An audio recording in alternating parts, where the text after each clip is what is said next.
on est de retour pour le troisième semi-marathon officieux. Et jusqu'à présent, je faisais 2h12.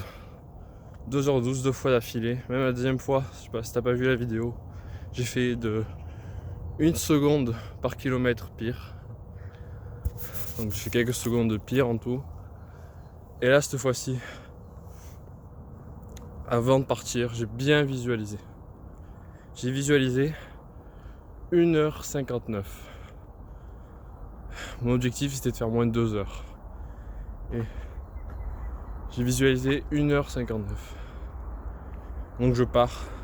Il fait 5 degrés, j'en peux déjà plus dès le début. Et arrivé à la moitié, je m'arrête pour regarder le temps. 1 heure. 1 heure et 1 minute. Et là je me dis merde. Ça veut dire que je vais faire à peu près 2 heures de... Et j'ai super mal à la jambe à ce moment-là. Je suis à 10 km 600. J'ai la jambe gauche mais défoncée. J'ai l'impression qu'elle se détache, elle pend à mon genou quand je cours avec. Et je me dis c'est pas possible. Je peux pas y arriver. Pas aujourd'hui. Et puis je me dis merde. Autant essayer. Et je me dis par contre, c'est évident, c'est mathématique. Il faudra que je fasse mieux qu'à l'aller. C'est-à-dire que j'ai déjà usé pas mal de mes ressources. J'ai les jambes mais mortes, surtout la jambe gauche, je boite presque, comme là maintenant. Et je me dis, ok Mathieu, c'est mathématique, c'est très simple, c'est du niveau CP. Tu dois faire plus vite qu'à l'aller. Tu dois te défoncer, tu dois faire plus vite qu'à l'aller. Tu dois faire moins d'1 heure pour le retour. Et tout le long je cours sans m'arrêter à peu près à la même allure. Et dès que je sens, faut que je reprenne ma respiration. Dès que je sens que je ralentis, que j'en peux plus, j'ai envie de m'arrêter, je dis à voix haute 1h59. 1h59, 1h59. Je ferme les yeux, je vois 1h59. Je me dis tout le long 1h59, 1h59. Donc en fait, en même temps que je courais, je faisais la visualisation. Je me disais 1h59. Tu peux pas faire moins. Et arrivé presque à la ligne d'arrivée, il me manque 200 mètres. Je vois 1h59 et 45 secondes. Et là, je commence à sprinter, mais je sprinte comme un ahuri. Je sprinte même pas très vite parce que je suis déjà KO, mais comme un ahuri. Je sprinte au long du chemin, ce chemin là. Je le sprinte en faisant comme ça à voix haute. Je m'en fous de ce que peuvent penser les voisins. Je suis dans mon truc, je dois battre mon temps. Et donc, je cours le plus vite possible.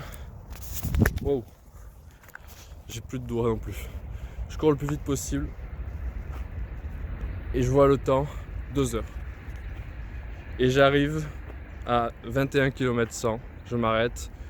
Et le timer dit 2 heures et 5 secondes.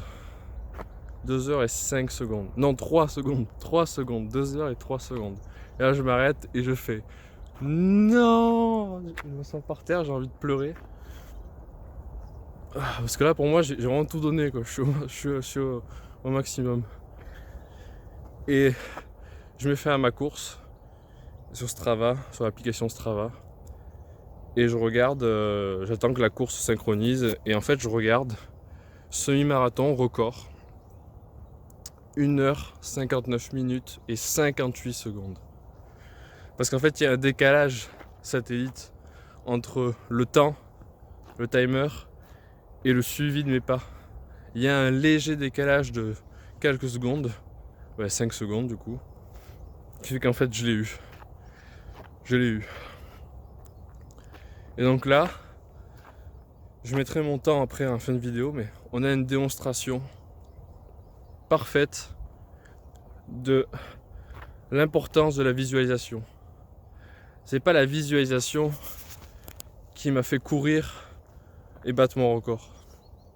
La visualisation elle m'a pas fait courir un semi-marathon. Non, c'est pas magique. Par contre, ce qu'a fait la visualisation, un jour je vais y arriver, ce qu'a fait la visualisation, c'est me faire gagner ces petites secondes. C'est vraiment ça. Et c'est ce qui fait toute la différence. À quelques secondes près, je voyais ma journée comme une défaite. Je voyais ma course comme une défaite. À quelques secondes près. Là, c'est une victoire. Parce que la visualisation a ajouté ce plus. Et le truc, c'est que pas tout le monde visualise, loin de là. Et c'est vraiment ce qui peut te faire faire la différence avec les autres. C'est pas suffisant. Sur les 2h59 minutes et 58 secondes, la visualisation, elle m'a peut-être fait gagner 3 minutes. Le reste, c'est de l'effort. C'est de l'effort. Mais la visualisation a un impact. C'est pas du vide. C'est ni magique, ni inefficace. Ça a un vrai impact, un vrai pouvoir. Surtout si t'as pas très confiance en toi. Parce que faut bien partir d'un point. Parce que la confiance en soi, ça se construit. Il faut de l'expérience. Et si t'as pas trop confiance en toi, déjà, c'est que tu manques d'expérience. Tu t'es pas assez dépassé. Et donc, quand tu commences, t'as pas confiance en toi, c'est très difficile d'avancer, de se dépasser. Donc la visualisation peut t'aider. Par contre, la visualisation ne te fait pas forcément enlever la douleur. La douleur, elle est toujours. Je sais même pas comment je fais pour marcher encore. Bref, voilà. Ne dénigre pas la visualisation. C'est pas la loi d'attraction non plus. C'est pas cette merde là. Le secret. Ça me fera toujours rire, ça, cette loi d'attraction. Qui est même pas une loi, c'est une théorie. La visualisation, c'est pas la loi d'attraction. C'est un réel impact.